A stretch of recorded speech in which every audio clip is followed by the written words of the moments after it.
전통적으로 신학교에 입학하고자 하는 사람들에게 반드시 점검하는 중요한 사항이 있습니다. 그것이 바로 소명입니다. 신학교 입학 지원생들에게는 성적이나 품행 이상으로 훨씬 더 중요한 것이 바로 소명입니다. 왜냐하면 하나님의 소명이 없이는 하나님의 사역을 감당할 수 없다고 믿었기 때문입니다.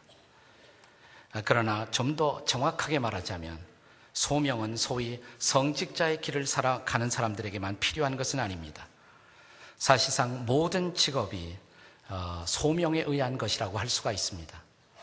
우리에게 아직도 궁금한 것은 이것입니다. 하나님이 저와 여러분을 부르실 때 우리는 어떻게 그 소명을 알 수가 있을까요? 우리는 우리를 향한 하나님의 소명을 어떻게 분별할 수가 있겠습니까? 첫째로 그러기 위해서는 무엇보다 일상생활에 대한 성실성을 요청합니다. 우리가 일상생활에 성실해야 한다는 겁니다. 성경에서 하나님의 소명을 받고 있는 사람들 보면 게으름을 피다가 놀다가 부르심을 받은 사람은 아무도 없어요. 한결같은 공통점이 있는데 그들은 어떤 일에 성실한 삶의 마당에서 부르심을 경험합니다. 물론 그것이 꼭 성공을 의미하지는 않습니다. 어떤 사람은 성실하게 열중하지만 성공하지 못하고 있었을 때, 그런 때에도 하나님이 어떤 그런 사건을 통해서 부르심을 주실 수도 있습니다. 가장 대표적인 케이스로 우리는 베드로의 케이스를 생각할 수가 있을 것입니다. 여러분, 베드로가 고기를 잡는데 그날따라 별로 잡지 못했어요. 그래서 밤을 새우기로 작정합니다. 밤을 새웠어요. 그런데 역시 결과가 없었습니다. 허탈한 새벽, 고기를 잡지 못하고 새벽녘에 맞이하는 어떤 사람, 그가 바로 예수님이었습니다. 그 예수님을 향해서 베드로는 이런 고백을 하죠. 제가 밤이 맞도록 수고를 하였을 때 얻은 것이 아무것도 없습니다. 자, 그러나 중요한 것은 이것이에요. 그는 여전히 성실하게 그날 밤을 보내고 있었다는 것이에요. 그리고 이 사건을 통해서 주님은 베드로를 부르시기로 작정하십니다. 그에게 다가오시고 그에게 드디어 당신을 따라오라는 소명을 주십니다. 두 번째로 하나님의 인도에 자신을 열 줄 알아야 합니다. 하나님의 인도에 자신을 개방할 줄 알아야 합니다. 자, 이미 저는 일상생활에 대한 성실성을 강조했어요. 근데 성실한 사람이라고 해서 다 소명을 아는 것은 아니거든요. 어떤 사람은 소명이 오는데도 몰라요. 왜 그럴까요? 성실성은 필요하지만 일상생활에 너무 빠져버린 나머지 하나님의 음성을 들을 수 있는 귀를 닫고 살면 안 됩니다.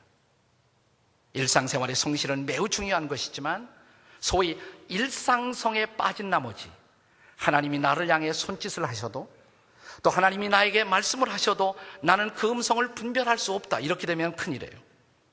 그래서 우리는 일상에 성실하면서도 일상성에 빠지지 않는 삶을 살아야 합니다. 예수님은 그런 삶을 깨어있는 삶, 이렇게 말씀하십니다. 깨어있는 삶, 깨어있는 삶을 사는 것. 이것을 가리켜서 우리는 다른 말로 영적인 개방성이라고 말할 수 있어요. 주님이 나를 향해 어떤 일을 하라고 말씀하실 때 그 말씀을 알아들을 수 있는, 그 음성을 알아채릴 수 있는 영적인 개방성을 갖고 살아갈 수가 있어야 한다는 것입니다. 모세는 다행히 그런 영적 개방성, 영적으로 열려있는 마음으로 일상을 살고 있었다는 것입니다. 자, 그가 어느 날 호렙산에 도착했다가 가시덤불에 불이 붙어있는 것을 봤어요. 여러분, 사막에서 이 가시나무, 이건 아카시아과에 속한 나무인데 이 가시덤불나무는 사막에서 지천입니다. 어디든지 있어요. 그러니까 이 사막에서 이 나무를 발견한 것은 새로울 것이 하나도 없어요.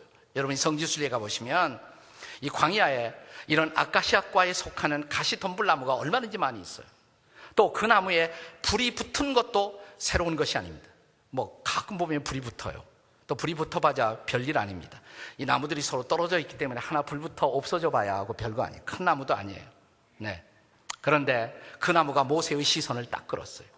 계속 봐도 그 나무가 타지 않아요. 불이 붙었는데도 모세는 그것을 주목합니다. 자, 이 나무를 주목하던 모세에게 어떤 강력한 메시지가 다가왔을 것입니다. 한 성경학자는 이렇게 말합니다. 모세는 그 순간 가시덤불 나무를 보고 있었던 것이 아니라 자기의 민족을 보고 있었다고. 가시는 고난의 상징입니다. 고난의 가시밭길을 걸어왔던 이스라엘 민족, 불같은 시련의 삶을 걸어왔던 이스라엘 민족, 그러나 아직도 살아있는 민족. 그는 불이 붙었으나 꺼지지 않은 나무 속에서 자기 민족의 정체성을 바라보고 있었을 것입니다. 아니, 한 걸음 더 나가 모세는 그 나무에서 자신의 모습을 발견하고 있었을지 몰라요. 태어나자마자 나일강가에 던지오는 운명을 감수해야 했었던 모세, 가까스로 궁중에 가서 팔자 피는 줄 알았더니 바로의 노여움을 사고 미디안 사막으로 와서 40년을 낭비할 수밖에 없었던 세월, 고난의 세월. 그러나 아직도 살아있는 나, 마치 저 가시덤불 나무처럼 그 가시나무에 불이 붙었지만 아직도 생존하고 있는 나무 속에서 모세는 자기의 모습을 보고 있었을 것입니다. 그리고 하나님 무엇을 나에게 말씀하십니까? 바로 이 순간이 모세가 소명을 접하는 중요한 순간이었어요. 세 번째로는 진지한 응답입니다. 하나님의 소명에 진지하게 응답할 수 있어야 합니다. 자, 하나님의 손짓이 보입니다. 하나님의 음성이 들리기 시작합니다. 이제 해야 할 일이 뭘까요? 응답하는 일이죠. 네, 물론 처음부터 적극적인 응답은 어려울지 모릅니다.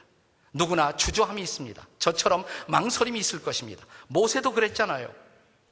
D.L. 무디라는 유명한 목사님은 무디의 일생을 연구하면서 무디 인생의 세 개의 스테이지, 세 단계를 얘기했어요. 세 가지의 단계. 첫째 단계가 뭐냐? 궁중에서의 40년, 왕자로서의 모세. 그때 모세의 어떤 자기 자신에 대한 자아상을 표현할 수가 있다면 영어로 이렇게 표현했어요. 무디는 모세가 이렇게 생각했을 것이다. I am somebody. 나는 굉장히 특별한 인간이다. I am somebody.